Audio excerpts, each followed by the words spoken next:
আসসালামু আলাইকুম। আমি এখন যাচ্ছি খুলনা শহরের প্রাণকেন্দ্রে অবস্থিত হোটেল রয়্যালের মোড়। তারপর দেখতে পাচ্ছেন রয়্যাল হোটেলটি।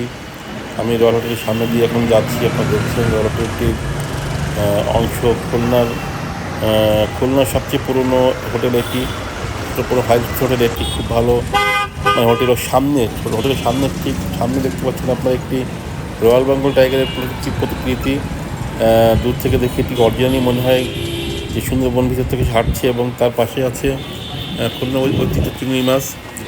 আপনারা চিংড়ি মাছগুলো দেখতে পাচ্ছেন। আপনারা 3 চিংড়ি মাছ এখানে স্থাপন করা হয়েছে সুন্দর খুলনার ঐতিহ্য রক্ষা করার জন্য।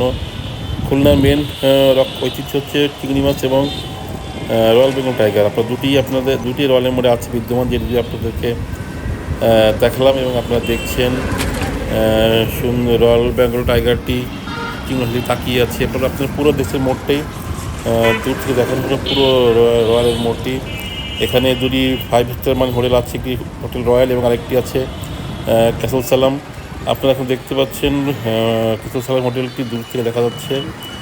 চিংড়ি মাছ দুটি ঠিক অপোজিটের যে হোটেলটি, সেটি হচ্ছে হোটেল ক্যাসেল সালাম, এবং এই সাইডে আছে হোটেল রয়্যাল। তো দুটি হোটেলই এখানে বিদ্যমান এবং খুবই শোভাবর্ধন করে দীর্ঘদিন খুলনার বুকে দাঁড়িয়ে আছে।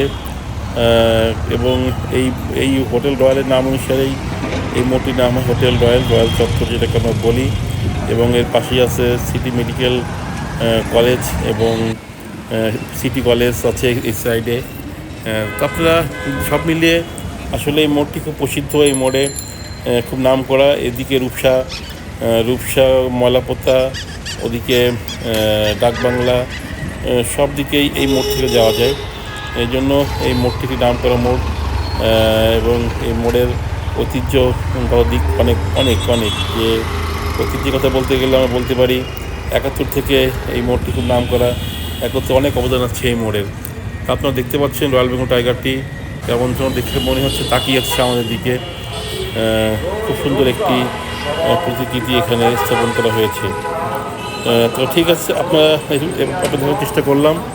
তো ঠিক আছে, এই পর্যন্ত ধন্যবাদ সবাইকে। আসসালামু আলাইকুম।